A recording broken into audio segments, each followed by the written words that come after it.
Basically what happened is last year Christian Viel and myself, we decided to come up with a superhero concept, a Canadian-based superhero concept. So roughly it was stemming off of World War II with Joseph Mengele, who was actually still alive, running experiments and projects and recreating a new terror cell called Medusa. So the North American forces created their super cell called the EDO, Eastern Defense Organization. So we kind of racked together all these superheroes. We got the new version of the Canadian, who is descended from the Canadian Shield, the World War II character, and what he did is, like as in the Avengers, he went around and tried to assemble a team of superheroes, reluctant heroes who were working all independently on their own throughout Montreal, Quebec, and different parts of Canada. Hey, this is for you. See? Look, it's me. Well, we wanted to address the issue, you know, like, I'm French to begin with, but we are kind of tired of the whole language debate, and we wanted to address especially the logic of a full French, isolated Quebec. We wanted to address that issue with the Felquistes movement and stuff.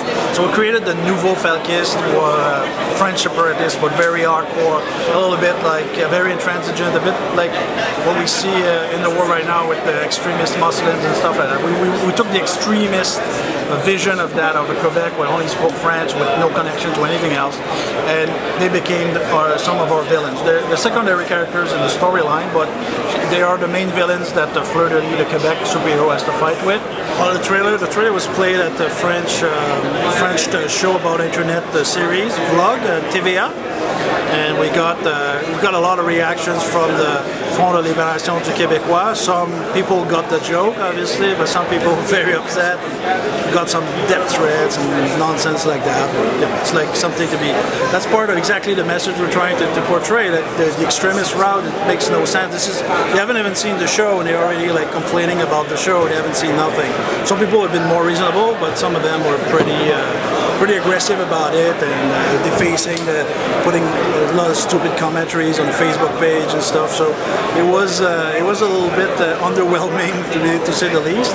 But you know, our view is that everybody should have a right to express their opinion, and that's what we want to talk about. Talk about the extremist attitude. You know, I think I'm French Canadian myself, and I don't mind English people. I don't mind. Like, it's okay to protect the language and everything, but there's a balance to be found, and I think the extremist attitude is not the way to find it. And I think, ironically, these guys expressed it by complaining. Complaining is fine, but I mean by expressing aggressive threats towards the show, which they haven't even seen yet.